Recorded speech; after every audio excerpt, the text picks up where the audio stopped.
अस्सलाम वालेकुम, मैं हूं शेफ अफजल और आज मैं आपके साथ रमज़ानुल मुबारक की एक और गिफ्ट रेसिपी शेयर करूंगा। तो आज दोस्तों मैं आपको बनाना सिखाऊंगा मीठे दही बड़े। इसकी फुल्कियां किस तरह से बनाई जाती हैं, सही असल तरीका इसकी फुल्कियां बनाने का क्या है, और ये भी दोस्तों आपको सिखाऊंगा घर के अंदर, क्योंकि पहले मैंने इसकी वीडियो बनाई है इस पर 2-3, मगर वो वीडियो है कमर्शियल ज़्यादा क्वान्टिटी के अंदर। मगर आज मैं आपको ये जो फुल्कियां हैं ये घर में बनाना सिखाऊंगा, किस तरह से आप इसको बना सकते हैं। और इसका जो दही बनाया जाता है, जो बेकरियों में मिठाई की शॉप पे जो मीठे दही बड़े मिलते हैं, खासकर कराची के अंदर बहुत सारी मशहूर दुकानें हैं वहां पर, तो उसके दही का क्या सीक्रेट है, किस तरह से बनाया जाता है, वो भी आज की वीडियो में आपको बताऊंगा। तो इंशाल्लाह जब भी दोस्तों आप ये मेरी रेसिपी ट्राई करेंगे एज इट इज, तो आपको मजा आ जाएगा। इतनी जबरदस्त रेसिपी है और आपसे गुजारिश मैं यही करूंगा कि इस वीडियो के अंदर जो चीजें मैं आपको बता रहा हूँ आपने वही चीजें लेनी है, उसी तरह से लेनी है। तो इंशाल्लाह आपके दही बड़े इतने परफेक्ट बनेंगे कि आपके दिल से दुआएं निकलने वाली हैं ये रेसिपी बना के। तो चलते हैं आज की इस ज़बरदस्त रेसिपी की तरफ और इसको बनाने स्टार्ट।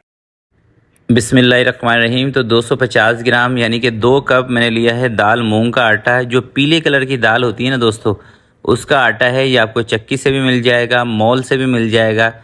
अगर वहाँ से ना मिले तो आप मूंग की दाल को घर में ही ग्राइंडर जार में पीस के फिर भी आप बना सकते हैं।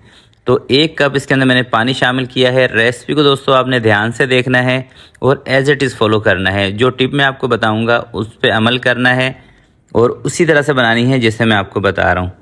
तो 1 कप पानी इसमें ऐड करने के बाद अच्छी तरह से आपने इसको फेंटना है, ताकि दाल जो है ना ये थोड़ा सा हल्केपन में आ जाए, थोड़ी सी फ्लफ़ी हो जाए।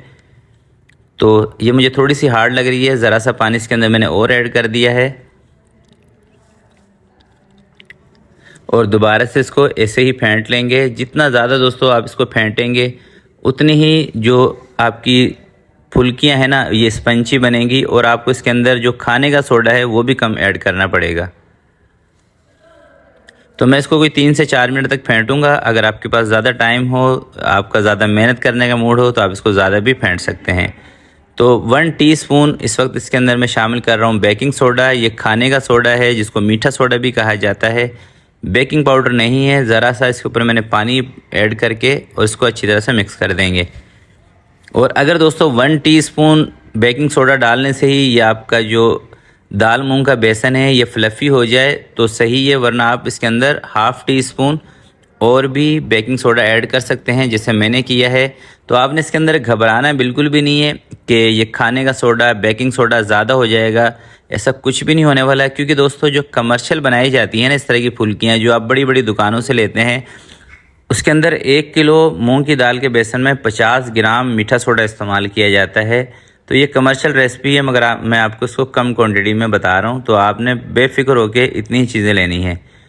तो ये देखें सेट हो गया है। और इस तरह से भी आप इसको चेक कर सकते हैं। किसी बर्तन में थोड़ा सा पानी ले लें, उसमें 1-2 ड्रॉप इस बेसन के डाल के देखेंगे ना, अगर ये ऊपर आए, पानी में डिप ना हो, तो आप समझ जाएं बेसन आपका रेडी हो चुका है। और अगर दोस्तों आप इसको स्टे देना चाहें तो स्टे दे लें, वरना मेरी की तरह आप इसको डायरेक्ट फ्राई भी कर सकते हैं।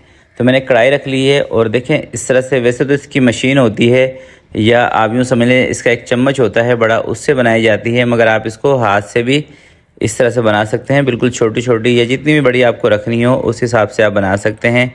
और आपने इनको ज़्यादा तेज़ ऑयल के अंदर फ्राई नहीं करना, यानी कि ज़्यादा गर्म ऑयल नहीं होना चाहिए, मीडियम से ऑयल के अंदर आपने इनको फ्राई करना है। और फ्राई करने का जो तरीका है ना दोस्तों, ये आपने ध्यान से देखना है, क्योंकि आप पूरी रेसिपी सही बना लेंगे और फ्राई के टाइम पे आप गलती करेंगे ना तो फिर ये आपकी सही नहीं बनेगी। तो इस तरह से छोटी छोटी बना लें मेरी की तरह, या जैसे भी आपको साइज़ रखना हो वो आपकी मर्ज़ी है।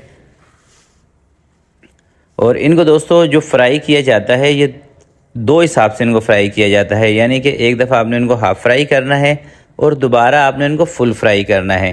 अच्छा, जब आप इनको फुल फ्राई करेंगे ना उस टाइम आपने इनको हल्की आंच पे करना होता है, बिल्कुल हल्की आंच पे। और जब आप इसको हाफ़ फ्राई कर रहे होते हैं उस टाइम थोड़ी सी आंच तेज़ होती है, जैसे कि अभी आपको नज़र आ रहा है ना। और जब हम इनको फुल फ्राई करेंगे उस टाइम आँच इससे भी कम रहेगी। तो फुल फ्राई करते वक्त दोस्तों आंच क्यों कम रखते हैं, वो इसलिए रखते हैं ताकि अंदर तक सिक जाएं। जब ये अंदर तक सिक जाएंगे ना तो इसके बीच में गुठली भी नहीं आएगी और खाने में ये टेस्टी भी बनेंगे। और इसकी जो शेल्फ़ लाइफ है ना वो भी बढ़ जाएगी, यानी कि आप इसको 1 महीने तक भी आराम से इस्तेमाल कर सकेंगे।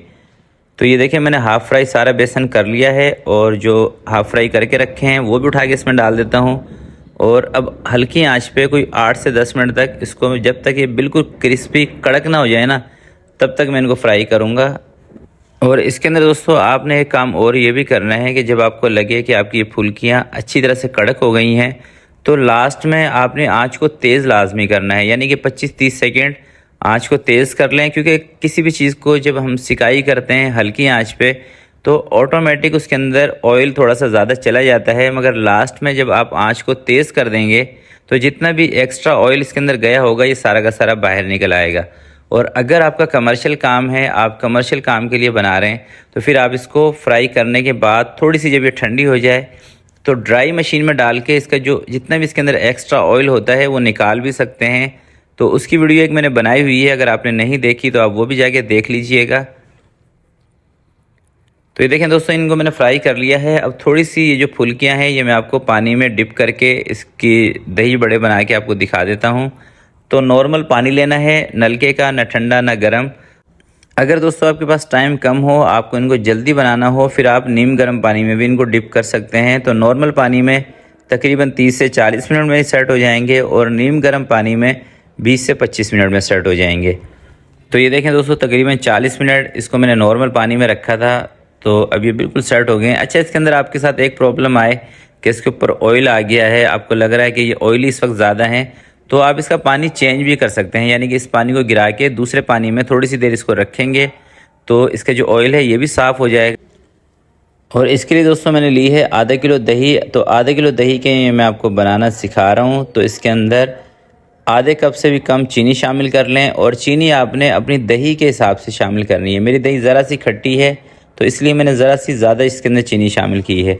चीनी को पहले आपने अच्छी तरह से मिक्स कर लेना है। इसके अंदर चीनी का जो दाना है उसको ख़त्म कर लेना है। और ख़त्म करने के बाद अभी आपको एक सीक्रेट चीज़ बताता हूँ, जिससे ये दही बड़ों का जो टेस्ट है दोस्तों इतना ज़बरदस्त होने वाला है कि आप इंशाल्लाह दुआएं देंगे जब भी आप ये बनाएंगे। तो इसके अंदर दोस्तों आप इस तरह की टेट्रा पैक क्रीम ले लें, और किसी भी कंपनी की ले लें आप, मिल्क पैक, ऑलपर या जो भी आपके पास मौजूद हो कंपनी, आप उसकी ले सकते हैं। और आधा पैकेट इसके अंदर मैंने शामिल किया है, यानी कि 100 ग्राम। आधा किलो दही हो तो उसके अंदर 100 ग्राम क्रीम काफ़ी है। इससे आपकी जो दही है ना, इसका टेस्ट बहुत ही ज़बरदस्त होने वाला है। तो आपने एक मरतबा ये ज़रूर ट्राई करनी है इस तरह से दही बना के। और ये देखिए माशाल्लाह से कितनी ज़बरदस्त दही रेडी है। तो अब मैं लेके आता हूँ फुल्कियाँ, और अभी ना मैं आपको एक फुल्की दिखाता भी हूँ कि ये किस तरह की है, कितनी स्पंची है। तो ये देखिए माशाल्लाह से कितनी स्पंची है, और दही भी दोस्तों इसके अंदर तक जाएगा इंशाल्लाह, इतनी ज़बरदस्त है ये। तो अब इसके ऊपर मैं दही अप्लाई करता हूँ, और इसके साथ आप चाट पापड़ी रख लें। दही बड़ों का मसाला मैंने आपको बताया था कुछ ही दिन पहले, अगर आपने वो वीडियो नहीं देखी हो तो वो भी देख लें, और उसी के मुताबिक दही बड़ों का मसाला बनाएंगे। बहुत मज़ेदार रेसिपी है वो भी। और जो स्पेशल मैंने चाट पापड़ी आपको बताई थी वो तो दोस्तों आपको लाजमी देखनी चाहिए और बनानी भी चाहिए, क्योंकि बहुत ही ज़बरदस्त पापड़ी की रेसिपी थी। तो आप इसको पापड़ी के साथ सर्व कर सकते हैं, दही बड़ों का चाट मसाला या इमली की जो खट्टी मीठी चटनी है उसके साथ भी आप इसको सर्व कर सकते हैं। तो ज़रूर ट्राई कीजिएगा, इंशाल्लाह आपको मज़ा आएगा ये बनाकर। तो आज की वीडियो के लिए दोस्तों इतना ही। आपसे मिलते हैं किसी नेक्स्ट वीडियो में, तब तक के लिए मुझे दीजिएगा इजाज़त। अपना बहुत सारा ख्याल रखिएगा, अपने वालिदैन का ख्याल रखिएगा। अल्लाह हाफिज़।